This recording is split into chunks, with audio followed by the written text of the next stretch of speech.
So you mentioned AlphaFold. AlphaFold is my absolute favorite AI implementation. ChatGPT is not the killer app for AI.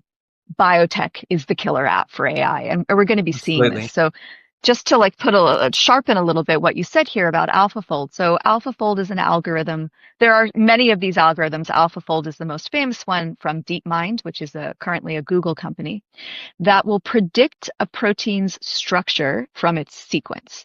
So I said that in one sentence, but that's been the holy grail of molecular and cellular biology for 100 years, right? When I was a graduate student, it could take you 8 years to figure out a protein's structure.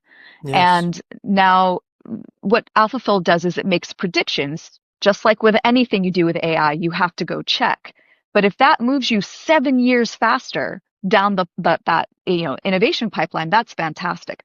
But here's where things, in my opinion, get really interesting. So that was like AlphaFold 1 through 3, where they were looking at proteins. There have been subsequent Google DeepMind algorithms that looked at not just the three-dimensional structures of proteins, but the three-dimensional structures of all of life molecules and how they fit together.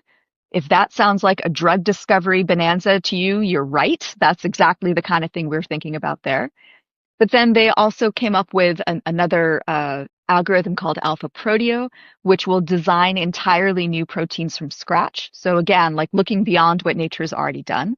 And now there's AlphaGenome, which is even crazier. AlphaGenome, you can put 1 million base pairs of DNA into it, and it'll predict splicing variants and expression levels and tissue expression and what a SNP will do to change it and histone binding patterns and transcription factor binding sites and all of these things. And when I look at that example, I measured all of that stuff too when I was in graduate school, but I did it with my hands. And sometimes I had to invent the technique first before I could actually measure the thing.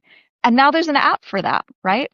So if you think not just about a single protein, which maybe AlphaProteo or AlphaFold would give us the power to do, but the capacity to embed that in a larger biological context, in a genome, in a living thing, and then to model how that thing will behave and to say, I need to tweak this a little bit. I need to add a binding site here. I need to rewire this so that the repressor becomes an activator, like whatever it is. Suddenly now we have all these tools that can make this so much more faster and more powerful than ever before.